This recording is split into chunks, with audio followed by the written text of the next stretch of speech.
আসসালামু আলাইকুম রহমতুল্লাহ।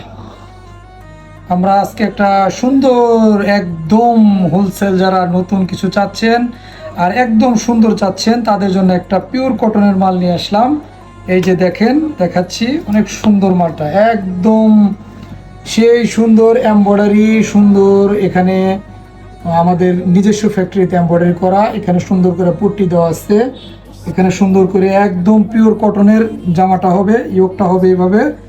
ইয়োগটা অনেক সুন্দর করে আপনার এখানে এমব্রয়ডারি করা আছে, সাইড দিয়ে পাইপিং দেওয়া আছে। আপনি এখানে পাচ্ছেন সুন্দর একটা হাতা, লেটেস্ট যে হাতাগুলো চলে একদম সেই রকম হাতা আপনি দেখতে পাচ্ছেন, অনেক সুন্দর। আপনারা দেখতে পাচ্ছেন এরকম হাতাটা অনেক সুন্দর। হ্যাঁ, তো যদি হোলসেল যারা নিতে চান, নতুন নতুন জামা নিতে চান, তো আমাদের এখানে চলে আসেন। ঠিকানা আমাদের লিঙ্কে দেওয়া থাকবে, ইনশাল্লাহ আপনারা যে নিতে চান চলে আসবেন।